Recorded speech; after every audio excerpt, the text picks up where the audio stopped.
Hey, it's Sean Haynes with the Ag Center giving a quick weekly update on commodity markets here in California. Milk prices fell off a little bit to $20.55 per hundredweight for January, and then kind of sloping down to the 1998 range in May. A lot of that's been on these higher butter volumes. They reported in the inventory report last week about 11.4% year over year up. On extra cream volumes we're getting from high components in the cows recently. And then cheese down a little bit, mostly in response to these tariffs being put on place in Mexico. Mexico receives about 1/3 of all U.S. exports of cheese. So anything that happens with that tariff side is going to affect those cheese products and then consequently affect the price here. So that's been reflected in the market. There's a 21-day stay in place right now with Mexico, and so that may give some relief to the cheese markets. And if that doesn't actually go into effect, we may see them bounce back up again. So we'll have to watch for that. Feed prices, winter silage about $50 to $55 in the south market, in the field $40 to $45 per ton in the north market. It's moved up a little bit in response to these hull prices increasing the past couple weeks to about $98 per ton in the north market, $115 per ton south market. Cull prices remain high at about $110 to $124 for high yield dairy cattle.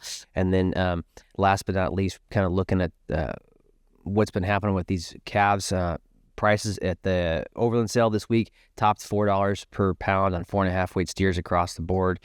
Just really heavy demand on this tight inventory report coming out of the USDA showing heifer retention down, with heifers down 3% inventory, 1 to 2% down in overall inventory for U.S. beef cattle. No cattle coming from outside the United States kind of fill that back in, and so that's consequently pushed up the price of these beef calves, these beef and dairy cross calves, to $900 per head this week, and $500 for Holstein bull calves staying flat.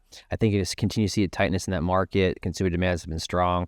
Other protein sources, both poultry and pork, are both up, eggs as well. And so I think when you look at all those things, there's not a lot of reasons to see this beef price coming off anytime soon. There's a huge number of long positions in the beef market. A lot of guys betting for high prices for a while. Whenever that's the case, eventually they're going to sell those things off and take some profit, and that does have an effect on the cash market. And so we're sitting so high right now. I've been telling a lot of my guys to lay off the risk on the beef side and take some LRP just in case we kind of get a correction once the market kind of exits those contracts. So that's what I got for the quick and dirty on the commodity markets this week. Thanks.